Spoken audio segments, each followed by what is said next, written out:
Hello friends, welcome to the Succulent Advisor.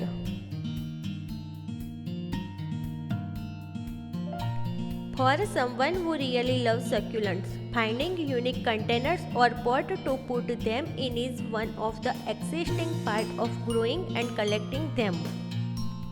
But since succulents do not like sitting in water for long periods, they prefer to be grown in a free drainage pot to thrive.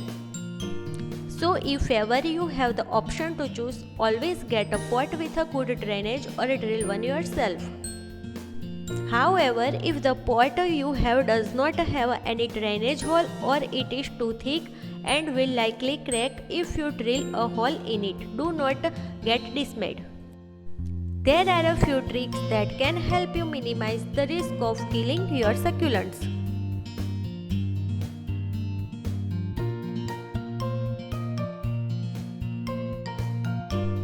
Let's see first trick, choose the pot.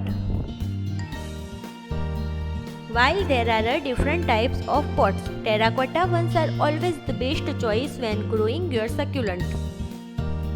It is made of a porous clay which would help keep the soil and evaporate water faster, hence lessen the chances of staying wet for too long. This is why I highly recommended using pots with a drainage hole when you are the first starting out with succulents.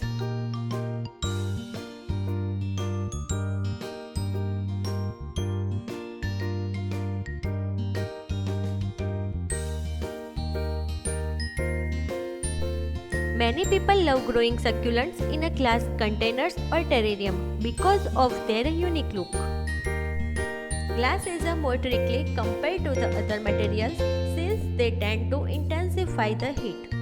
So if you fancy growing succulent in glass containers, it is recommended that you pick an unsealed glass pot or open terrarium and avoid placing them in a very bright spot.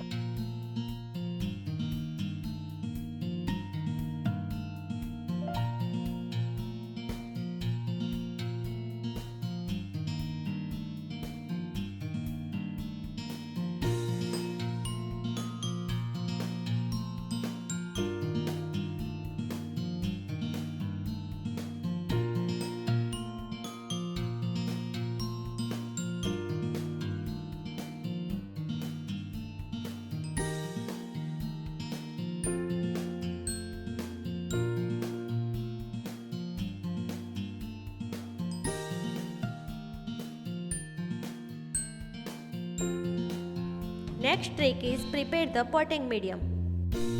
Growing plants in a pot without any drainage hole will lead it to die from a root rot or a disease due to the wet medium. To prevent, consider adding some materials like rocks, pebble, stone or pumic in the pot to increase the survival rate of your plant. This will allow the water in the soil somewhere to drain down as they have a space in between, thus helping to prevent the root from sitting in a wet soil too long. How you can set up your medium? Put a layer of rocks, pebble, stone or pumic at the bottom of the pot evenly. This will increase the drainage rate of the soil and prevent water from accumulating, which may lead to root rot. Also consider the size of the pot when putting pebble or rocks. Keep in mind that if the pot is small, then you would mostly need pebbles and pumic or small rocks. For larger pot, you will need bigger and more rocks. You can add crushed charcoal to remove the algae built inside the pot.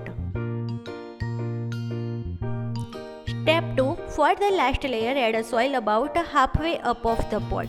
From there, see if more soil is needed depending on the size of your succulent. As the larger the plant you have, the more soil it needs in order to stabilize its root system.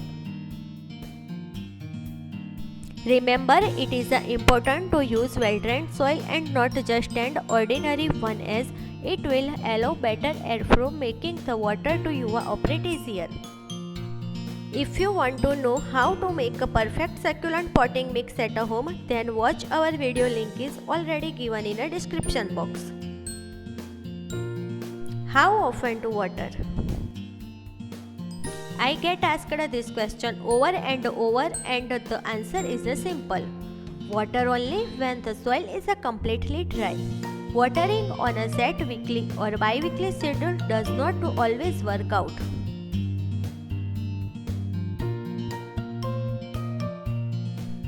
Watering when the soil is dry is especially important for a non-drainage pot because the water does not dry out as quickly as it does in a pot with a drainage hole. This means your succulent has access to water longer and will likely survive with more time between watering. Each succulent will have a slightly different schedule, and there's number of factors that contribute to their need for water.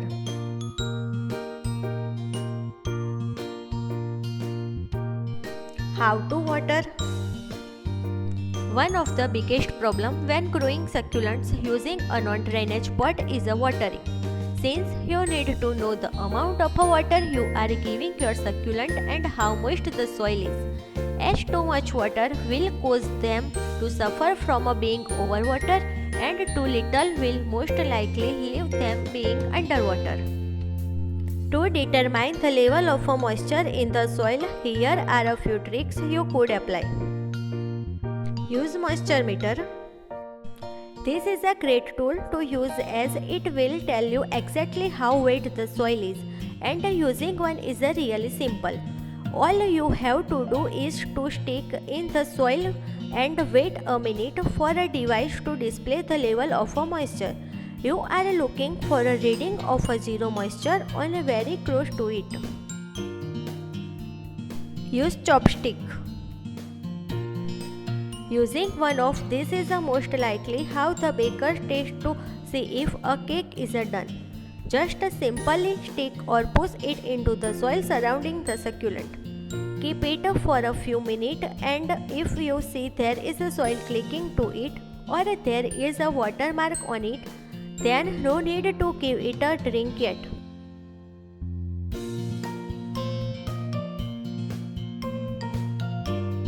However, if you have none of these items or cannot find a nearby store that has one, then you can simply use your finger by sticking it into the soil. If you are not feeling much wetness around the root ball, then it is time to water your succulents. In addition to soil moisture levels, you need to know how much water you are pouring into your succulents. Since the containers has no drainage, we recommended that you try wetting or top of it only about 2.5 inches of soil. Here is how you can do it. Use a large syringe or watering bottle with a measurement. Using this is very ideal, especially when it comes to watering succulent in a non-drainage pot.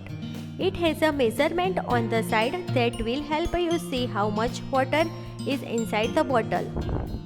This will make sure you do not overwater your plant, and be sure to only wet the soil, not the leaves. If you do not have a large syringe or a watering bottle, you may also use a measuring cup.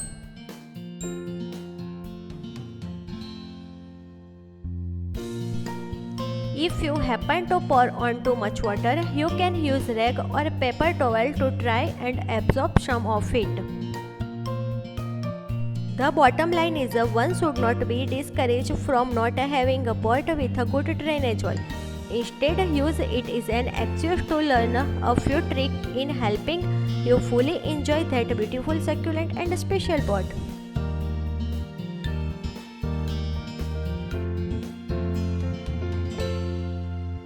If this video is really helpful for you, then like and share it. If you want to know more about succulent and its care, then please subscribe our channel.